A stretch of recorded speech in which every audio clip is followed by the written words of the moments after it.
guys, so today we're going to do a little maintenance on the Corolla.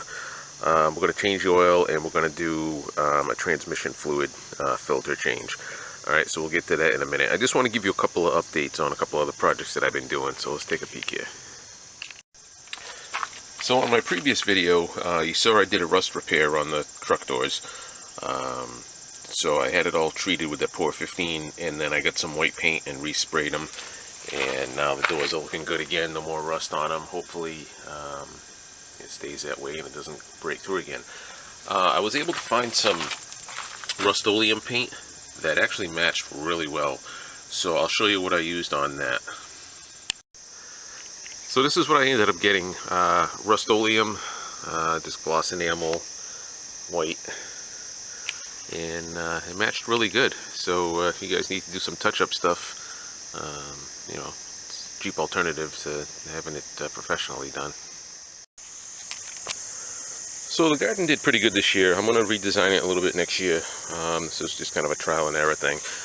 We got a bunch of tomatoes, little cherry tomatoes, and then I got some beefsteak tomatoes and peppers, and those are pumpkins growing in the middle there. I had a bunch of squash, and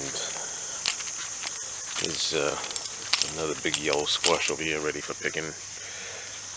Put some corn in. I don't know how good that stuff's doing though. We put some lavender in, some flowers and stuff just to try to keep the pests away. A couple of sunflower plants. Butterflies love these lavender plants. They've been all over them.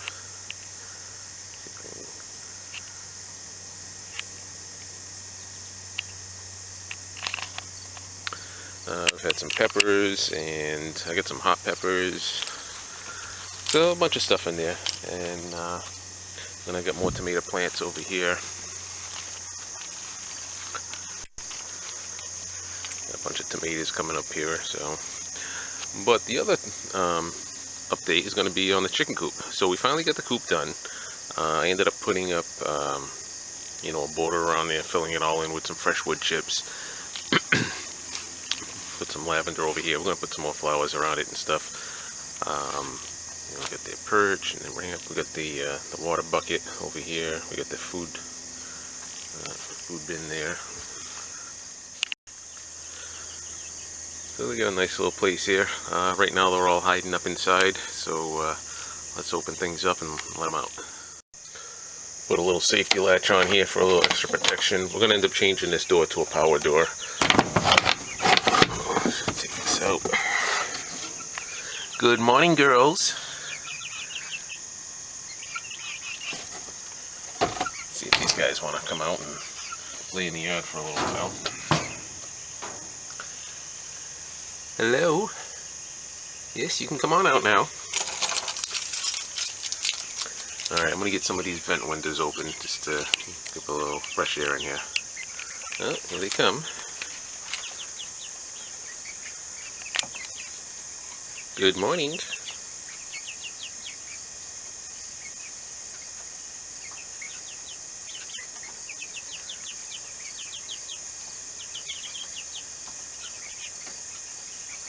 So I think they're loving their new home. It's a lot more room here, obviously, than the little cage we had for them originally. So they get plenty of room. They got a nice nice home inside there. I got it all sealed up nice, so keep the predators out. Alright, so we'll finish opening this up, and then we'll get to work on the vehicle. Alright, so here's what I'm going to be using today. As far as the oil goes, I'm going to use Castrol GTX Full Synthetic. This is at 0W20 on this one. We have a Fram filter. It's a cartridge filter, and this one is CH10358. This is drain plug washers. You're going to need to replace those every time you do an oil change. As far as the transmission goes, we got some Toyota ATF WS transmission fluid. This is the filter for the transmission. It is a 35330 0W021. And then we have the gasket for the pan, which is a 35168 52020. You're going to need some brake cleaner, and have a parts cleaning brush for the pan. And you know, other than a couple of wrenches and whatnot, and a funnel, this should be good. All right, so let's get underneath and we'll start draining some fluids. All right, I have one of these 16-quart drain pans, which will be more than enough to hold the transmission and the oil. Okay, so looking at the driver's side, this right here is the transmission pan, and then this one over here is the oil pan. So we have a drain plug on here that we got to take out. Let's see, where is it? A little dark under here. There we are, drain plug right there. And then we also have a Allen drain plug on the transmission. So let's start, I believe this is a 14mm on the drain plug, so let's get that out and get this draining. Okay, we get the oil draining out. Doesn't look too dirty. One thing you want to do is you want to make sure you get this old gasket off of here.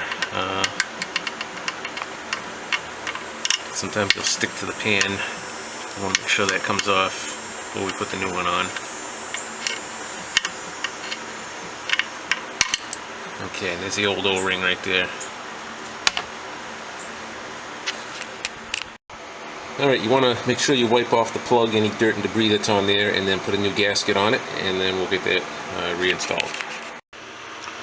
Alright, so you're going to take the plug with the new washer, put it in there, thread it down till it touches, and then just snug it up. You don't want to crank this thing down like you're Arnold Schwarzenegger or something and strip all the threads out.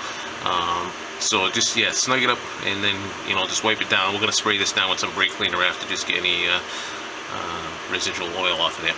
Alright, so now the next thing is we got to take the transmission plug out. Okay, so we get the transmission fluid draining. Again, it looks pretty clean, so that's good. We have a bunch of 10mm bolts going all the way around this thing. And one thing I want to check before I pull this pan down, I guess there's two different pans. One has like 17 bolts, one has 18, so we want to make sure obviously we get the right gasket. So I'm going to count these up and compare it to the gasket, make sure I get the right one. Okay, so I said 17 and 18. Actually, this one has 19, so I think it's actually more 18 and 19. I do have 19 holes on my gasket, so that looks good. So we're going to put this plug back in, and then I want to take all these bolts out except for like one on this end. That way, when the pan drips down, anything left in there can leak out. Now this shield right here, we got to move out of the way because you're going to gain access to a couple of bolts. There should be a couple of bolts in here, or clips. One's missing, two's missing, so I'll replace those. I have some extra clips. Alright, so let's get this shield down, and then we'll get all these bolts out. Alright, so that is actually a 10mm Allen there, and I'm going to use my my little cordless gun here to take them out. You don't want to put them in with the gun because you'll strip it out, but coming out's okay. So I like to use one of these little metal trays with the magnet on it, keep all the bolts together, that way they don't go flying across the shop floor somewhere when you accidentally kick them. So I have all the bolts out except for that one right there, and now I'm going to just pry down on the back side and let whatever's in there finish draining out, and then we'll take the pan down. Okay, so by leaving that bolt in there, it allows you to pry the pan off. You can drain out whatever's in there, and it just doesn't go flying everywhere. I got a little bit of spillage, but not much. So we'll get that extra bolt out, and we'll take the pan down and clean it out. Once the pan's down, you can see the filter here. There's 3 10mm bolts holding that on, so we'll take those out, and then that filter will pop right out. There is an O-ring on there that you also have to make sure comes out. You don't want to put in the new one with a new O-ring and have a double gasket on there. Alright, so I can see the old O-ring is still on there, which is good. And everything looks nice and clean up in there, so that's nice. So we're going to get the new filter, put the new O-ring, put that filter back in there. We'll clean the pan up, put a new gasket on it, and we'll fill it back up. I got to take the oil filter off too, switch that out. Alright, so here's the pan, and there's 2 magnets on here. I'll get these off so we can clean them up. And they will have a little bit of metal flake on them, which is normal. It's really not a whole lot, which is nice, because I think this may be the first transmission fluid change on this thing. The screws are on there pretty tight. like they hadn't been removed before. So we'll clean these magnets up. And then we'll just clean out the pan. I don't see any chunks of metal or anything in the pan, which is good. Alright, we're going to take this old gasket off.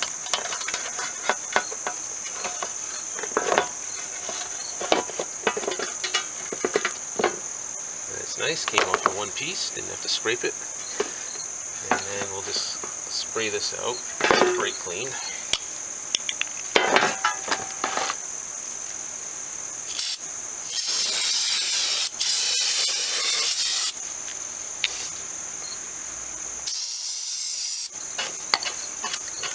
Brush here.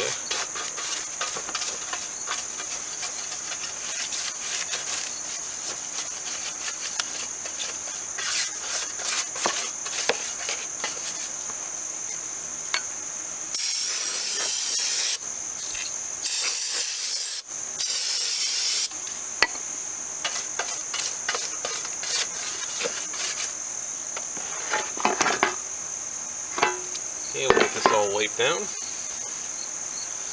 And then we can get the new gasket installed. Alright, so there's actually two little spots marked where the magnets go, so you want to make sure you put those back where they were. Now catch any debris. I'm just going to blow some air through here.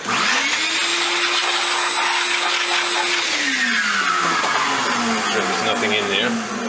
Alright, now we're going to put the gasket on with the nuts, and the gasket actually the holes are a little bit smaller than the bolts, which is nice because it'll hold it in place instead of the gasket getting all squished up and out of shape. So let me get the gasket and the screws and we'll get that installed.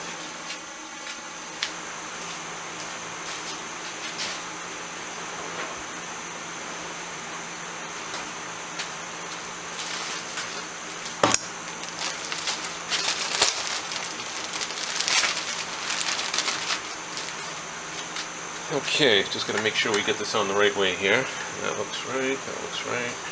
Okay, you don't want to put any kind of sealant, silicone, nothing on here, so you don't want to do that. Okay, and this gasket's going to make me a liar because this one actually is not smaller. I guess the rubber ones are a little bit smaller. Alright, so we're just going to have to put this in place and just be careful that we make sure everything lines up. Alright, so let's get back under there and get this installed. Alright, so we got the tranny pan back on. The screws, you just snug them down. You don't want to over crank them. You don't want to squish the gasket out. Drain plug is all set. The oil filter is right there. There's a cartridge that goes inside of that. So that's all set.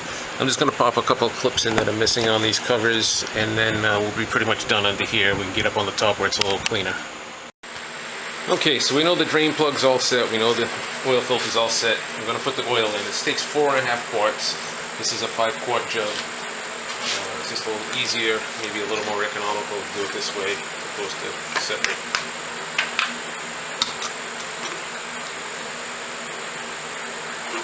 Okay. So, let's get some oil in there.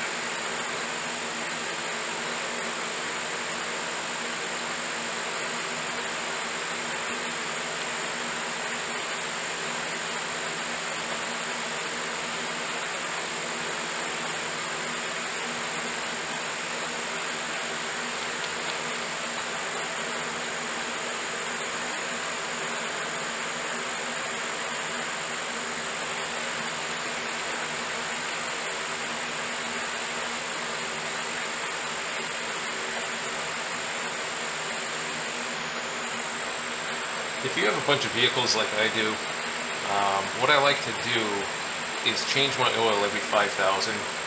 And to make it easier for me is I change it on the 5,000. So I'll do it at, say, 80,000, 85, 90, 95, 100.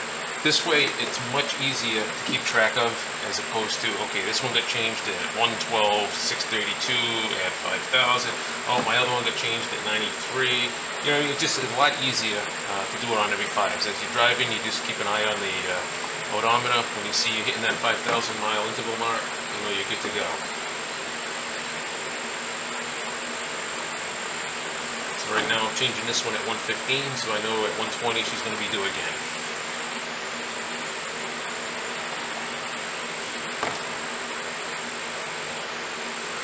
Normally what I would do is put the oil in and then start it, run it for a minute, and then check it.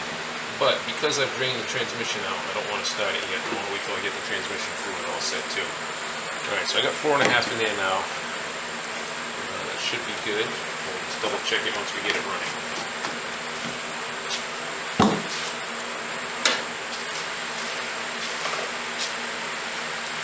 Alright, and then the transmission stick is here.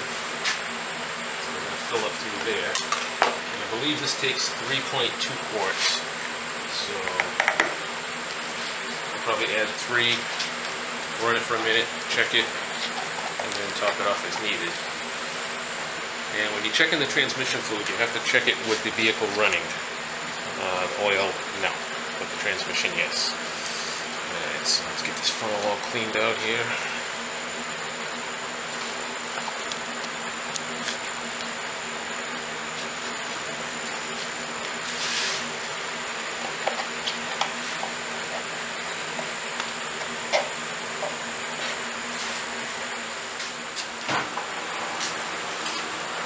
Okay, like I said, we're going to add 3 quarts, we'll run it and then we'll top it off.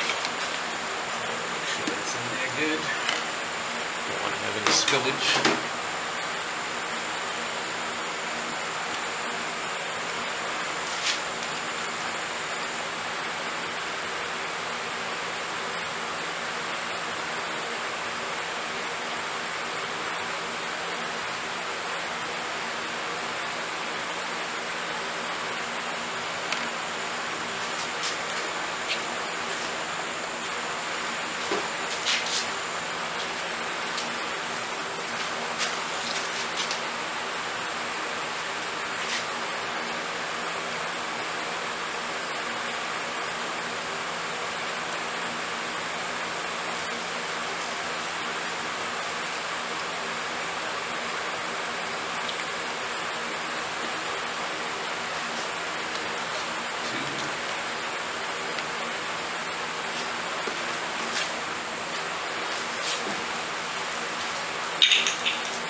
Okay, now we got 3 quarts of oil, 3 quarts of transmission fluid, and 4.5 quarts of oil.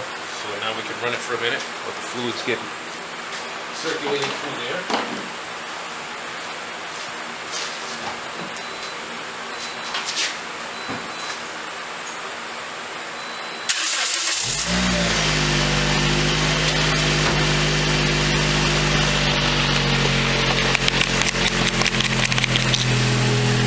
First thing you want to do, make sure the oil pressure light is not on, which it's not. Second thing, we want to take a peek underneath, make sure there's no leaks, nothing dripping on the floor. Everything looks dry, that's good. The other thing I'm going to do is I'm just going to run it through the gears, let that fluid circulate a little bit.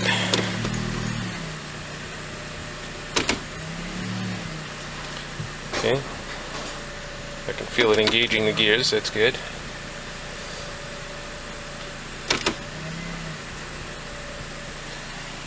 Like I say, no oil lights or anything on, so that's good.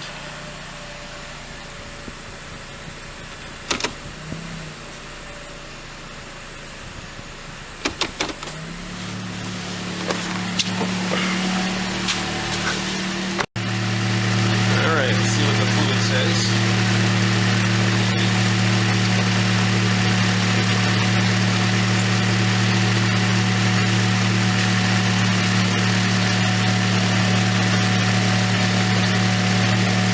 She's right about there.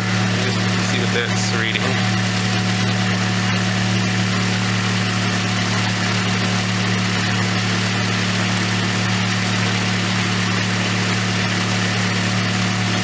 Alright, Alright, so this notch is cold full, this notch is hot full. So let's see what we get.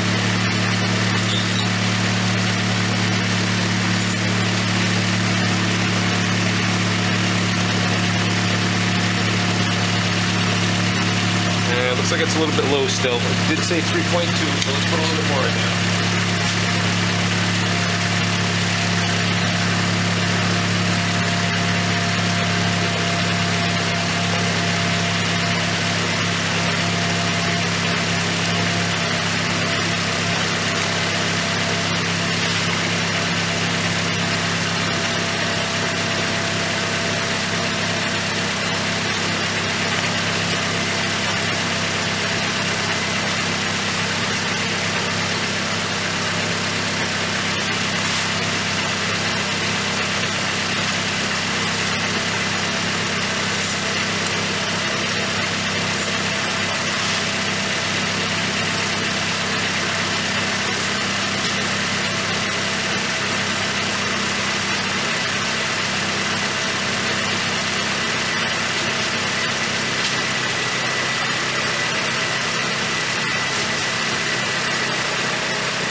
Alright, she looks like she's on the cold mark. I'm going to let that settle for a little bit, and then we'll check it again after there's no more.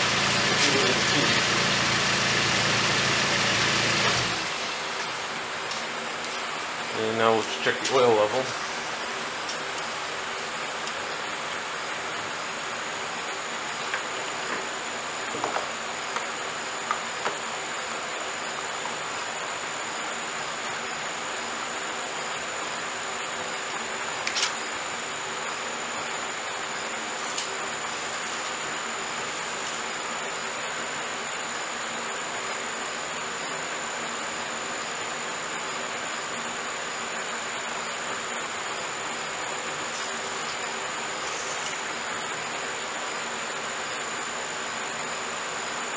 Yeah, it looks like she's full. Again, we'll let it sit for a while, then we'll recheck it.